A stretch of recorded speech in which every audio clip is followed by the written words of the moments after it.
Hello बच्चों, मेरा नाम मनीष और मैं एमजीसीआई के डिजिटल प्लेटफॉर्म से आपसे रूबरू होने जा रहा हूं। तो हम यहां पर एक सीरीज लाने जा रहे हैं जिसमें हम प्रीवियस ईयर प्रॉब्लम्स को चैप्टर वाइज हम सोल्व करके आपको सॉल्यूशन प्रोवाइड करवाएंगे और साथ में ही जो इंपॉर्टेंट पोर्शंस क्या है फिजिक्स में, कौन से चैप्टर्स पे हमें ध्यान देना चाहिए और यहां तक कि कौन से कॉन्सेप्ट से हमें ज्यादा तक ध्यान देना चाहिए जिससे कि हमारी जो नंबर्स है वो इनहेंस हो सके। तो हम उस पर काम कर रहे हैं और कंटिन्यू आपसे हम मिलते रहेंगे। तो चलिए आज हम शुरू करते हैं यूनिट एंड डायमेंशन। इसमें 2025 जनवरी अटेम्प्ट में जितने भी क्वेश्चंस यूएमडी से आए थे उस पर हम बात करेंगे, चर्चा करेंगे कि कैसे सोल्व करना है। और जनरली ये काफी अंडररेटेड चैप्टर मानते हैं लेकिन ये बहुत ज्यादा इंपॉर्टेंट है। एक तो इजी टू अंडरस्टैंडिंग और साथ में इसके ज्यादा से ज्यादा काफी वेटेज आता है जेईई मेंस में, तो आप थोड़ा ध्यान दें। तो चलिए शुरू करते हैं। तो यहां पर हम बात करें यूनिट एंड डायमेंशन के पहले क्वेश्चन की।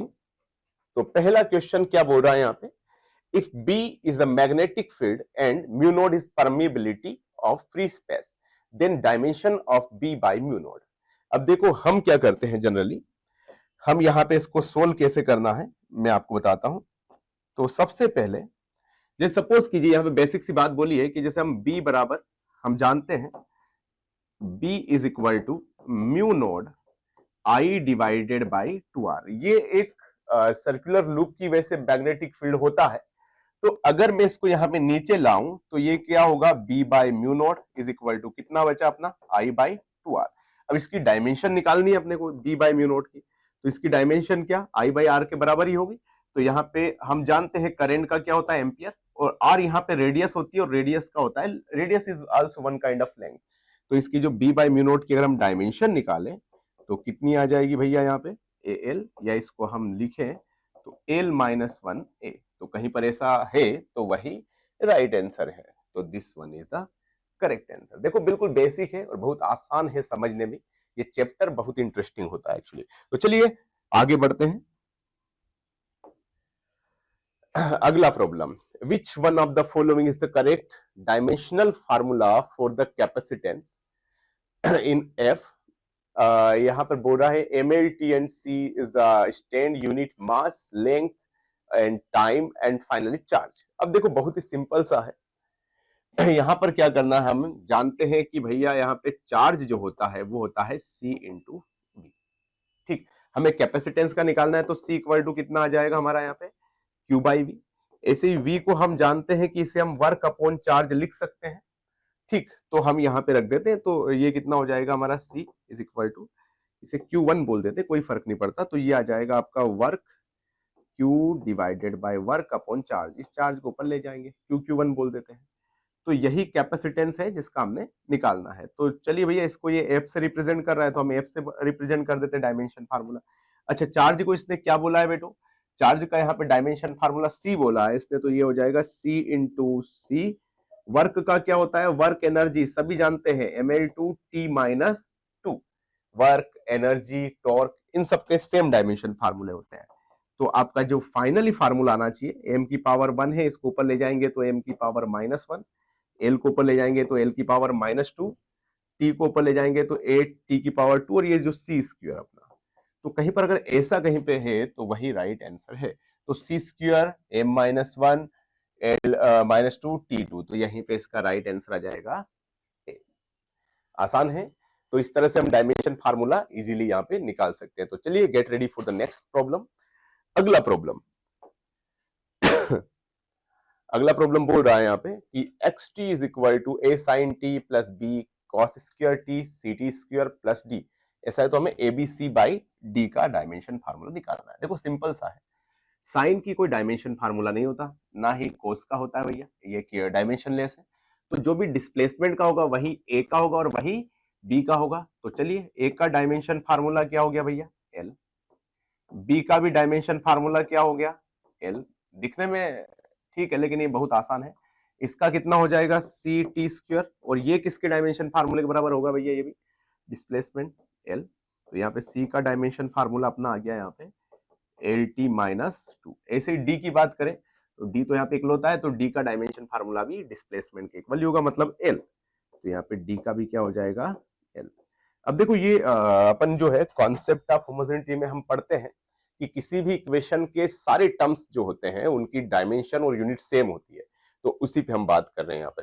ठीक है, तो चलिए बात करते। तो इसने हमसे पूछा है ABC by D, A B C by D, इसका डायमेंशन निकालना है भैया आपको। चलो रख देते हैं भैया, ए बी एल है, बी बी एल है, L L, and what's about the C, it is L T minus two, and what's about the D, it is also L. तो हमारा जो डायमेंशन फार्मूला यहां से आ जाएगा, एल से cancel out, L two T minus two, is there any one, okay, it is also the answer is 1a। Easy है, ठीक, तो हम यहां से निकाल सकते हैं। अब gate ready for the next problem. Okay, तो अगली प्रॉब्लम देखते हैं हम क्या बोलता है ये। तो नेक्स्ट प्रॉब्लम में क्या बोल रहा है, the electric flux phi is equal to alpha sigma plus beta lambda, where lambda and the sigma are the linear and the surface charge densities respectively alpha by beta represent। देखो बहुत ही simple सा सवाल ये पूछा गया है। सबसे पहले समझिए, यहाँ पे flux is equal to alpha sigma plus beta lambda, बहुत सिंपल सा है। अभी मैंने थोड़ी देर पहले जस्ट एक और प्रॉब्लम कराई, उसमें बोला है कि किसी भी इक्वेशन के सारे टर्म्स के यूनिट एंड डायमेंशंस क्या होते हैं, सेम होते हैं। तो जो फ्लक्स का होगा वही अल्फा सिग्मा का होगा और वही बीटा लेमडा का होगा। तो देखो सिग्मा यहाँ पे जो है वो तो होता है भैया चार्ज अपॉन एरिया, और यहां पे अगर मैं लेमडा की बात करूं तो ये होता है चार्ज अपॉन लेंथ, ठीक, क्योंकि लीनियर चार्ज डेंसिटी है। तो अपन ऐसा लिख सकते हैं इसको, अल्फा सिग्मा का डायमेंशन फार्मूला फ्लक्स के बराबर होगा, ठीक, और यहाँ पे बीटा लेमडा का dimension formula it is also flux के इक्वल। तो हमने क्या निकालना है, अल्फा बाई बीटा, चाहे तो हम दोनों को डिवाइड भी कर सकते हैं। तो डायमेंशन फार्मूले में तो यहाँ पे जो अल्फा सिग्मा का डायमेंशन फार्मूला होगा वही किसका होगा भैया, बीटा लेमडा का, और वही डायमेंशन फार्मूला ऊपर इधर फ्लक्स और यहाँ फ्लक्स, ये तो आपस में डायमेंशन फार्मूले कैंसिल आउट हो जाएंगे एक दूसरे के। तो अपने को अल्फा बाई बीटा निकालना है, तो लेमडा ऊपर चला जाएगा और सिग्मा यहाँ पे हो जाएगा।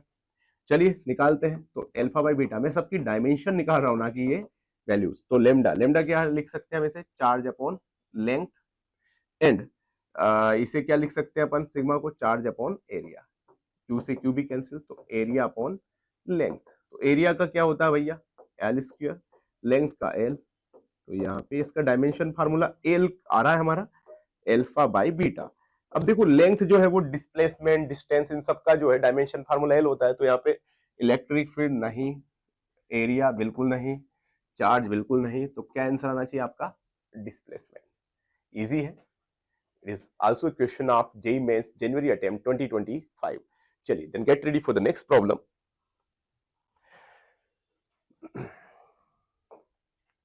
चलो अगला प्रॉब्लम क्या बोल रहा है देखते हैं, match the first and the second list. Okay ठीक है, बहुत आसान है, तो मैच करते हैं क्या बोलता है। तो सबसे पहले परमिबिलिटी ऑफ फ्री स्पेस। तो परमिबिलिटी ऑफ फ्री स्पेस क्या होता है, जिसे हम बोलते हैं म्यू नॉट। तो म्यू नॉट कैसे निकालते हैं, देखो बहुत आसान है। बी इक्वल टू, अगर हम बात करें तो अपन में डायरेक्ट एक सिंपल सा फार्मूला यूज करता हूं, mu naught I upon 2r, R यहाँ पे रेडियस है, ठीक। और अगर मुझे b का निकालना है तो b का हम यहाँ पे एक और आप जानते हो कि बी क्यू वी या फिर बी आई एल, इसे अपन मैग्नेटिक फोर्स बोलते हैं, ठीक। तो अगर मुझे b का निकालना है तो b को अपन ऐसे निकालते बेटे एफ बाई आई एल। तो यहाँ से b का डायमेंशन फार्मूला, फोर्स का हम जानते हैं mlt माइनस टू, करेंट का a एंड लेंथ का l। तो हमारा यहाँ से जो b का डायमेंशन फार्मूला आ गया वो तो m l0 t minus two a minus 1, ये आ गया, ठीक। और यहां से अगर मुझे, अब मैं यहाँ पे वैल्यू रख दूं तो यहाँ से म्यू नोट का भी आ जाएगा। तो b की यहाँ पे वैल्यू रख दें अपन, तो ml0 t minus two a minus 1 is equal to mu naught, current का यहाँ पे a और r रेडियस है तो इसका लेंथ है तो l। तो इसको इधर ले आए तो यहाँ से जो म्यू नोट का आ जाएगा बेटो आपका वो कितना आ जाएगा, ml t माइनस टू, और ये इधर आएगा तो ये भी माइनस 1, तो ये भी माइनस 2, तो ये आ जाएगा आपका म्यू नोट का। तो देखते हैं, तो ml t minus two a minus 2, तो यहाँ पे b का हमारा आ गया यहाँ पे this one, C sorry magnetic yes, तो यहाँ पे हमारा म्यू नोड मतलब ये इसका आ गया यहाँ पे सी। तो फर्स्ट का सी कितने में दिख रहा है भैया? ए का थर्ड, राइट। तो ए का थर्ड किस में दिख रहा है? एक तो इसमें दिख रहा है, तो वैसे तो आंसर यहीं से आ गया। बी का क्या रहा है अपना? देखो जरा, बी की जो वैल्यू है अगला वही है मैग्नेटिक फील्ड। मैग्नेटिक फील्ड का अपना कितना आ रहा है? ml0 t-2 a-1।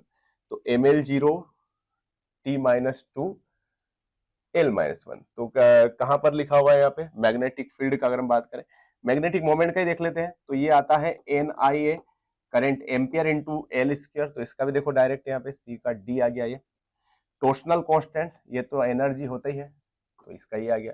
तो भैया इस मैग्नेटिक फील्ड का ये ml0 t-2 और a-1। वैसे वो थोड़ा सा छप गया है, यहाँ पे प्रिंटिंग का प्रॉब्लम है, इसलिए यहाँ पे एल की जगह यहाँ पे टी होना चाहिए और कुछ नहीं। तो चलिए, तो यहाँ पे देख लेते हैं भैया किस पे मैच कर रहा है सबसे ज्यादा। तो बी वाले का तो सेकंड है, बिल्कुल सही है। सी वाले का फोर्थ है, बिल्कुल सही है। एंड डी वाले का फर्स्ट है, क्योंकि टॉर्सनल कांस्टेंट मतलब टॉर्क जो होता है वो एनर्जी और दोनों की सेम ही होती है, तो इजी है। तो यहाँ से जो अपना राइट आंसर आएगा वो आएगा सेकंड। तो हम यहाँ से इजीली देखो, अब यहाँ पे हमने एक का निकाला था, तो इससे दोनों का वैसे निकल गया हमारा। तो चलिए आगे बढ़ते हैं अगले प्रॉब्लम की ओर।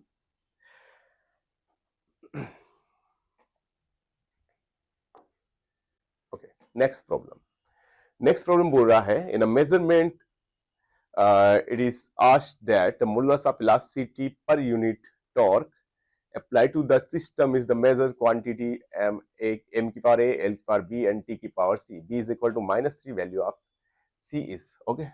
check out. तो अपने को यहाँ पे डायमेंशन, अपन को इलास्टिसिटी मॉडुलस, तो मैं यहाँ पे यंग्स मॉडुलस ले रहा था। अच्छा, यंग्स मॉडुलस हो गया या अपना प्रेशर हो गया, सेम ही होता है, स्ट्रेस अपॉन स्ट्रेन। तो स्ट्रेस का मतलब तो होता है फोर्स अपॉन एरिया, और यहाँ पे स्ट्रेन डायमेंशन लेस होता है। तो मैंने यहाँ पे यंग्स मॉडुलस ले लिया, कोई फर्क नहीं पड़ता, आप इलास्टिसिटी मॉडुलस भी ले सकते हैं। तो यहाँ पे आगे अगर हम बात करें तो इसका डायमेंशन फार्मूला, अब देखो इसका क्या होता है, यंग्स फोर्स अपॉन एरिया बोलते हैं इसको हम। तो स्ट्रेस तो फोर्स तो कितना आ जाएगा, डायरेक्ट mlt-2 लिख देता हूं मैं, फोर्स अपॉन एरिया। तो फोर्स का आ जाएगा mlt-2 अपॉन एरिया हो जाएगा एल स्क्वायर। आप सभी जानते हैं Young's modulus, stress upon strain. तो स्ट्रेस का होता है फोर्स अपॉन एरिया, तो हमने बस force upon area, strain dimensionless होता है डेल्टा एल बाई एल। अच्छा, टॉर्क तो एनर्जी का भी जस्ट पहले अपन ने देखा है, इसके कितना ml/t-2। तो देख लेते हैं यहाँ पे क्या क्या चीजें जो है वो कैंसिल आउट हो रही है।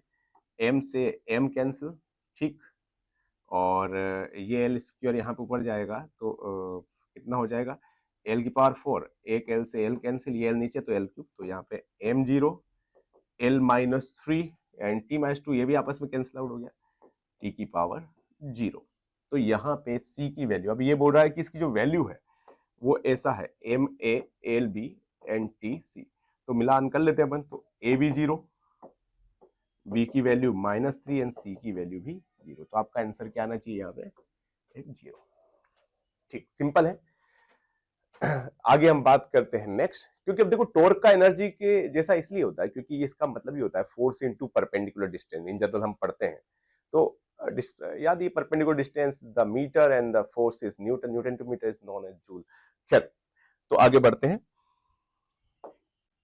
अगली प्रॉब्लम भी मैच द कॉलम जैसी है, सिंपल है। देखो, angular impulse, you all know about the angular impulse. तो बहुत सिंपल है, अगर हम बात करें टॉर्क की, तो टॉर्क होता है rate of change of momentum, angular momentum. तो इसको इधर ले जाए, तो इस एंगुलर मोमेंटम में चेंज को अपन एंगुलर इंपल्स बोलेंगे, तो टॉर्क इनटू dt, ठीक। तो dl एंगुलर इंपल्स निकाले, टॉर्क तो वही एनर्जी ml/t-2 एंड टाइम का t। तो कितना आ जाएगा बेटो, ml/t-1। ओके, ml/t-1 है यहाँ पे। लेटेंट हीट का फार्मूला सारे बच्चे जानते हैं, delta Q equal to ml, हम एक फार्मूला जानते हैं, तो यहाँ पे l को लेटेंट हीट बोलते हैं। तो ये क्या हो जाएगा, delta Q by m, m यहाँ पे मास होता है। तो अगर हम बात करें लेटेंट हीट की, एल यहाँ पे लेटेंट हीट है बेटा, ना कि आप डिस्प्लेसमेंट मान लो इसको। तो यहाँ पे डेल्टा क्यू क्या होता है भैया, एनर्जी ml/t-2 और मास का m सेम केस, तो l/t-2 होना चाहिए कहीं पे। देयर l/t-2, यस, इसका ये आ जाएगा। तो ए का थर्ड कहां पर है, इसमें भी और इसमें भी है। बी का फर्स्ट दोनों में है। अभी देखते हैं यहाँ पे, बस सी से हमें पता चल जाएगा।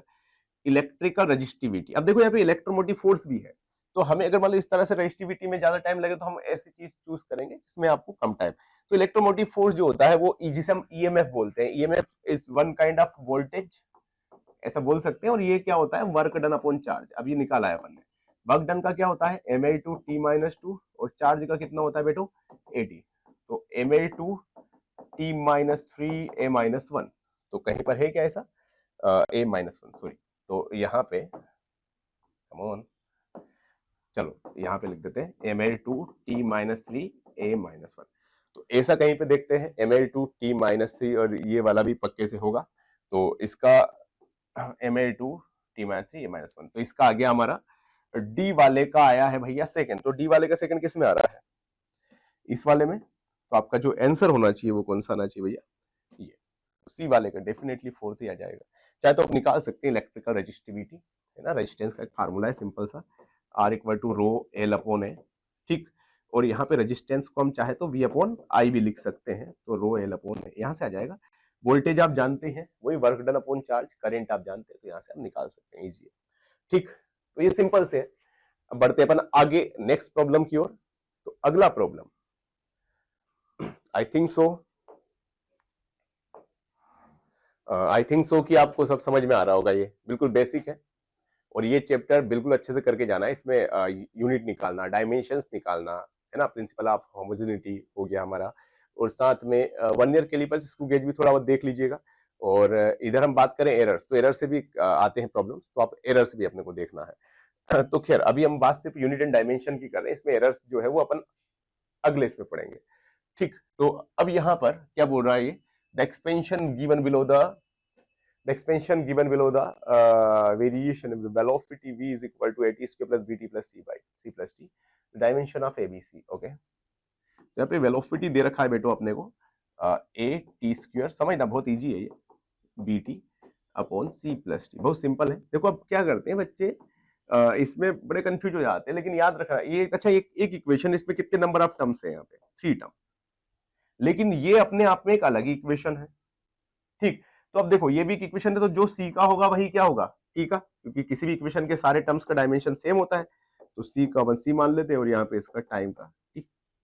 और यहाँ पे अगर मैं बात करूं जो एटी स्क्वायर का होगा वही किसका होगा, वेलोसिटी का, तो जो वेलोसिटी का होगा वही होगा आपका एटी स्क्वायर का, तो इसका डायमेंशन निकाल लेते हैं। वेलोसिटी का क्या होता है LT-1, ए का हमें नहीं पता तो निकालना है, और टाइम का तो टी स्क्वायर, तो टी स्क्वायर को इधर ले आए तो अपन यहाँ से ए का कितना आ जाएगा बेटो आपका LT-3, देख लो जरा, ठीक। अब यहां से उसके बाद एक और अपना बचा बी टी अपॉन, तो अब देखो तो ये जो B T upon C plus T जो है, इसका भी डायमेंशन जो होगा वेलोसिटी के आइडेंटिकली होगा, तो यहाँ पे कितना हो जाएगा बी टी, ये भी C O T, also T, and it is LT-1, T से टी कैंसिल, तो बी का क्या हो गया LT-1।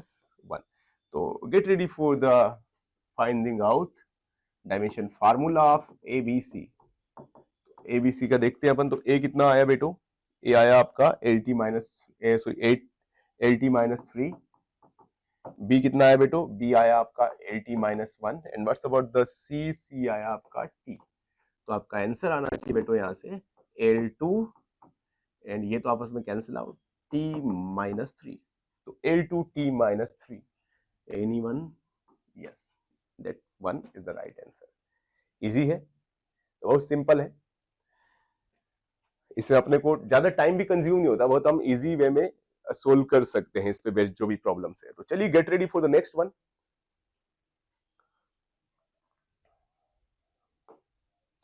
Next problem, question number 9, क्या बोल रहा है यहाँ पे, the pair of physical quantities not having the same dimension. अब देखो यहाँ पे ये ध्यान रहे, कभी कभी हम गलती से ये नोट वर्ड जो है ये बड़ा ही इंटरेस्टिंग है, ये बोले तो कहीं पे भी आ जाता है, और फिर हम वही कर देते हैं जहां पे हम सोचते हैं कि भैया जिसमें सेम डायमेंशन, तो ये छोटी छोटी चीजें ध्यान रखनी है। तो देखो ऐसा बोल रहा है कि इसमें से कौन से दो पेयर्स ऐसे जिनमें डायमेंशन सेम नहीं है, ठीक।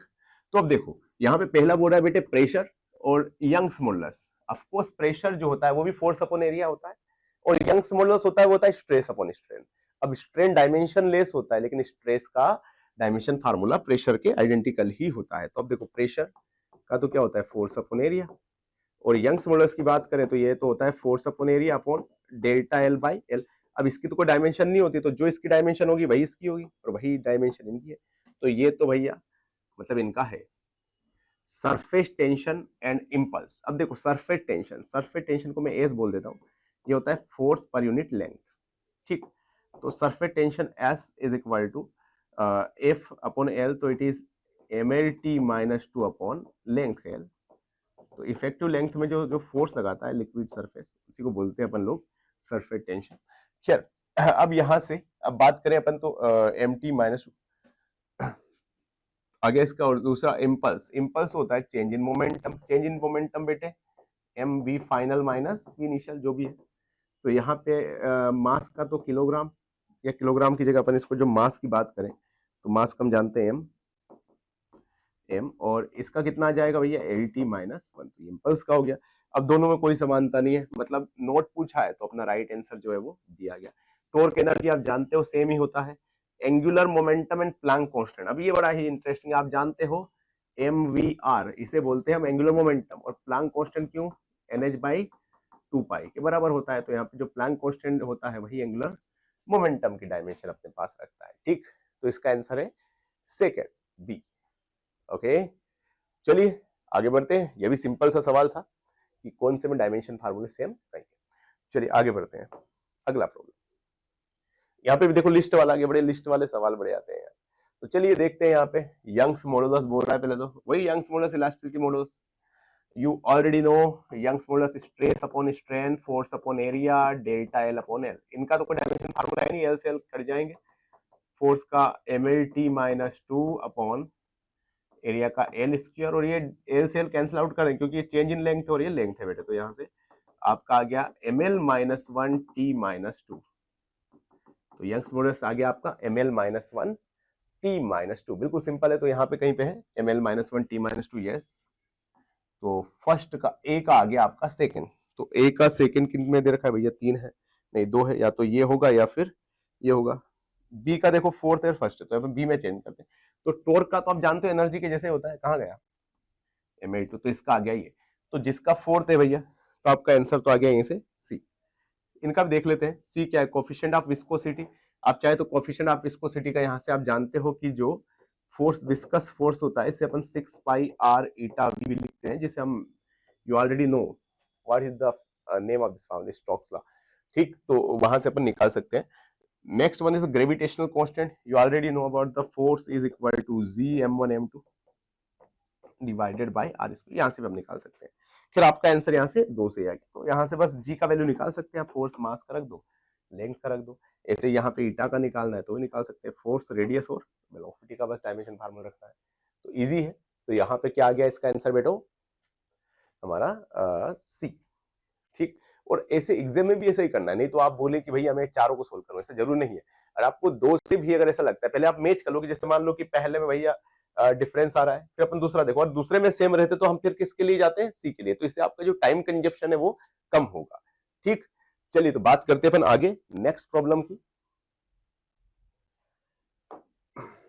ओके, तो अगला प्रॉब्लम ये भी देखो इस तरह का ही है बिल्कुल। तो अब देखो भैया, सबसे पहली चीज हम जानते हैं, ये तो बेसिक चीजें हैं, मैग्नेटिक फ्लक्स की यूनिट होती है वेबर होती है। तो चलिए सी का सेकंड। अब देखो सी का सेकंड कैसे में आ रहा है भैया, इसमें तो यहां से देखो एक ही से काम हो गया आप, लेकिन हम फिर भी निकालेंगे। मैग्नेटिक इंडक्शन मतलब मैग्नेटिक फील्ड इंडक्शन, तो इसका गोस होता है, आप जानते हो इसकी यूनिट। ठीक, उसके बाद मैग्नेटिक मोमेंट। मैग्नेटिक मोमेंट क्या होता है भैया, मैग्नेटिक मोमेंट को अपन बोलते हैं एन आई ए, एम्पियर इंटू एरिया का होता है मीटर स्क्वायर, तो इसका हो गया एम्पियर इंटू मीटर स्क्वायर, तो इसका ये हो गया। ऐसे ही अब लास्ट कौन बचा, मैग्नेटिक इंटेंसिटी। मैग्नेटिक इंटेंसिटी जिसे हम पोल स्ट्रेंथ बोलते हैं, एम्पियर इंटू मीटर होता है इसका।